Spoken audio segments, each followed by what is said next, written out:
Okay, akuze ba Isaac TV turivanze kwa rubanza twivangamo rero twamaze kumenya nyene go ni umudada yitwa Nadia arongowe na Fleury Jembe rumenga nabarabuwe ni atari so urabona umugeni hariya umugeni araberewe impuzu yambaye iramuruta n'ibiro turago mama tunakufa ndababaza mu Giswahili kubera yuko ubona yuko bibi eshikamo maraba ujambo sijambo ongera asante ni na Lydia.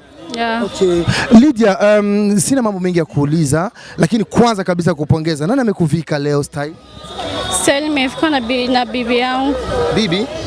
Kuna maswali mengi yalikuwa yanatokea hapa kabla kabisa wanaanza kuulizana bi harusi ni Mwarabu, ni shombe ameolewa na Mwarabu nani? Haya kidogo tupe uwazi kidogo wale ambao labda hawajui mume wako asili yake, wewe asili yako, ni watu wa Burundi au ni watu wa wapi? Wote ni watu wa Burundi. Na kwa nini hii sherehe yote hatutaki kujua imegharimu kiasi gani, imepeleka ngapi, lakini tunataka kujua haraka. Kwa nini kwanza umechagua rouge ndio iwe mavazi au ndio iwe rangi ya siku maalum? Sababu ni rangi yangu ninayoipenda sana. Lakini ajabu uvai rouge wewe. Lydia. Okay, sawa, tuachane na hayo. Mume wako wewe unasema ni Mrundi lakini na mume wako pia ni mtu wa Burundi? Yeah. Okay. Na kuna watu wako wanasema kule labda ni watu wa Dubai na nini na ukweli wote? Hapana. Sio kweli. Na kwa nini kwenye hii sherehe imeandaliwa, ukiangalia mazingira ya sherehe hii iliandaliwa kama mazingira fulani hivi ya kukomesha yani mashtiti mengi. Wewe ndio uliamua hivi, mume ndio ameamua hivi au familia ndio imeamua hivi? Familia. Okay, baba una swali? Na Lydia, unajisikiaje kwa maana ndoa ni baraka wanasema Waswahili? Unajisikiaje? Najisikia furaha tu sababu sio kila mtu ana bahati ya kupata ndoa. Na kitu gani ambacho ulikuwa umekitarajia siku yako hii ya leo? Kitu ambacho ulikuwa unakitarajia labda hakikuwa kama ulivyo, kimeenda tofauti au imekuwa kama ulivyoandaa? Ilikuwa kama nilivyoandaa. Okay. Sawa. Kuna zile ambazo tumezisikia za chini ya carpet kwamba kuna ushindani mkubwa ambao unaendelea sasa hivi. Yaani bimana swala ya harusi. Kuna nyingine kitu kitafanyika hapa ina maana kama nyinyi hamuelewani. Sijui hii ina ukweli kiasi gani? Sio kweli. Sio kweli. Lakini tumeshaisikia hiyo. So unajua Waswahili huwezi kuwakataza cha kuongea, huwezi kuwapangia cha kusema. Okay. Kwenda sherehe hii kugharimu muda wa kiasi gani? Haikunigharimu muda wa siku nyingi. Okay. Na ni mara ya kwanza kabisa unaolewa, ulikushawahi kuolewaga afu katoka kwenye ndoa au ni mara ya kwanza kabisa? Ni mara ya kwanza sababu nilikuwa bado ngali nasoma, mimi ni msomi. Okay. Ulikuwa bado unasoma na umemaliza kabisa? Yeah, university. Okay, university. Umesomea nini? Santé publique. Okay, santé publique. Santé publique. Wewe ni mganga? Yeah. Okay.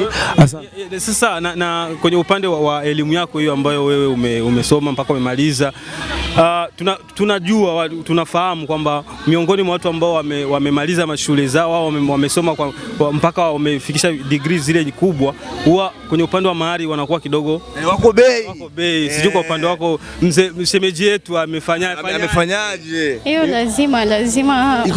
Mzigo ulikuwa mrefu sana. Yeah. Mkwanja ulikuwa mrefu. Sijui kama 5, sijui. Mahari bei gani? Mahari bei gani? Hiyo ni zawadi yangu mimi. Basi zawadi ishatolewa, hakuna mata kunyang'anya Lydia. Ishatoka hiyo. Sio lazima tufahamu. Kwa mahari waliokubaliana. Sawa. Lydia, kwa kumalizia, sherehe tayari watu wamejiandaa kukusubiria, wakupokee na nini na shangwe na vigeregere. Ni kitu gani ambacho labda kama wito kwa wale ambao wanatazama TV hizi online platform na Isaac TV, kitu gani ambacho ungependa kuambia wasichana ambao wanatarajia kuoa au vijana ambao wanatarajia kuolewa? Unawaambia nini? Mimi moja ya kitu ambacho kishawahi kunipita masikio, nasikia kwamba sherehe zenye gharama ndefu wazidomo. Dada yetu sieni kutuaibisha. Cho kitu hamna kabisa. Umejipanga vizuri Ya sababu nilipotoka naye ni mbali. Ni mbali? Date mdogo kiasi gani? Miaka 9. Miaka 9 mlikuwa naye? Yeah. Haise hongera. Okay, mle ndani nimeona sasa kuna kitu, hii ni swali langu la mwisho. Kuna swali moja la kizushi mle ndani limenichanganya sana mpaka nikashindwa kuelewa. Mle ndani kuna viti vimeandikwa kama nchi fulani. Watu wa Cameroon, watu wa Canada, watu wa Dubai. Ni heshima za watu ndivyo ilivyokuwa. Aidha ilikuwa au ni kweli kabisa wale watu ni wa hizo nchi au ni hizo nchi kabisa. Aunti yangu iko pale. Wabibi zangu wote wako pale. Pia na somo yangu wote sio watu wa hapa, ni wenye walikuja tu kwenye sherehe yangu. Yaani kuna watu mpaka wamepanda ndege kwa sababu ya sherehe. Yeah. Yaani pale tumeona Canada, Cameroon, Egypt, wapi wote wako hapa. Mpaka South Africa MC wetu pale. Mama ongea. Kwa vizuri. Hapo kwa kweli nimekubali. Yaani kidogo unajua ni leader, nitaka kujichanganya. Nitaka kujitoa fahamu. Nende ni hojo watu pale. Sasa ningekunguka kwa wale China ule. Kuna nchi nimeona inaitwa China. Sasa mama wa chicha huo. Asante sana Lydia, hongera sana. Mungu akubariki katika ndoa yako. Amina. Okay.